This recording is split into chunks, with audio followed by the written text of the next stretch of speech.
ایک آدمی نے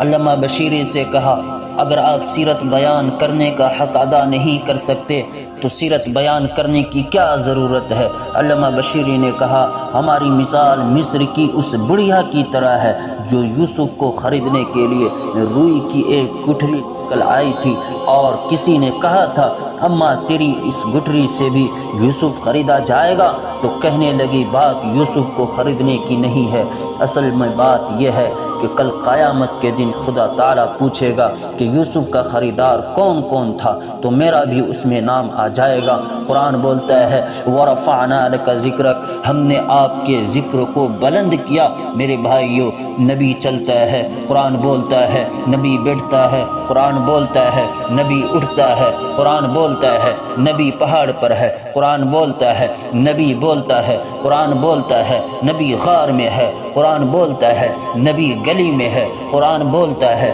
نبی مکہ میں ہے، قرآن بولتا ہے، محمد کی ایک ایک ادا، قرآن بولتا ہے، نبی مسکراتا ہے، قرآن بولتا ہے، نبی روتا ہے، قرآن بولتا ہے، نبی صحابہ کو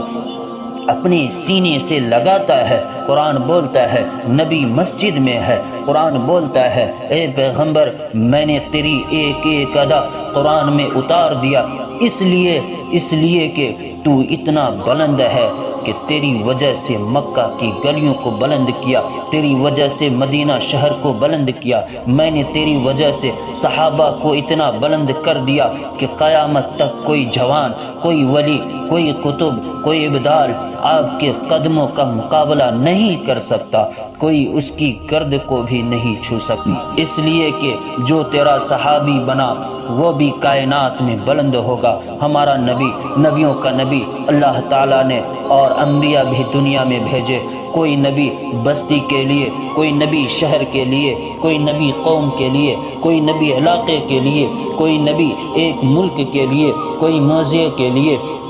لیکن ہمارے پیغمبر صلی اللہ علیہ وسلم کو دیکھو، ہمارا نبی آسمانوں کا نبی، زمینوں کا نبی، شمس و قمر کا نبی، شجر و حجر کا نبی، ساری کائنات کا نبی، اور ہمارا نبی تمام نبیوں کا نبی۔ قرآن کہتا ہے، وَرَفَعْنَا لَكَ ذِكْرَكَ، ہم نے تیرا ذکر اور تیری شان کو اونچا کر دیا۔ شان مصطفیٰ کیا ہے؟ قرآن کہتا ہے، فَانفَجَرَتْ مِنْهُ اثْنَتَا عَشَرَةَ عَيْنًا قَدْ عَلِمَ كُلُّ أُنَاسٍ مَّشْرَبَهُمْ، کہ موسیٰ نے لاٹھی ماری، پانی کے چشمے پہاڑ سے نکل آئے، دنیا حیران ہو گئی کہ پہاڑ سے پانی کے چشمے نکل آئے۔ میرے دوستو، پہاڑ سے پانی کا نکلنا قرین قیاس ہے، عقل کے خلاف نہیں ہے۔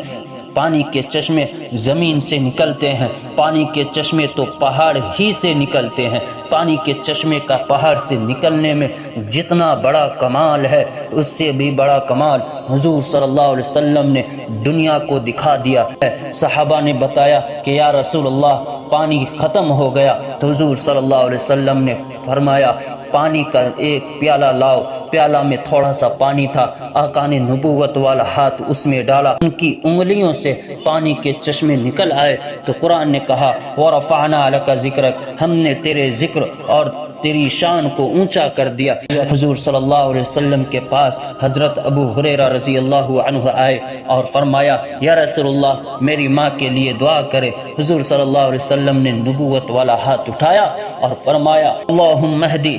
ام ابی ہریرہ، اے اللہ ابو ہریرہ کی ماں کو ہدایت عطا فرما۔ یہ دعا کرتے ہی ابو ہریرہ اٹھے اور گھر کی طرف بھاگے جا رہے تھے، کسی نے بازو پکڑ لیا اور پوچھا، اے ابو ہریرہ کہاں جا رہے ہو؟ فرمایا، گھر جا کر دیکھنا چاہتا ہوں کہ پہلے میں گھر پہنچتا ہوں یا محمد کی دعا پہلے پہنچتی ہے۔ گھر پہنچے تو دیکھا کہ دروازہ بند ہے، تھوڑی دیر کے بعد دروازہ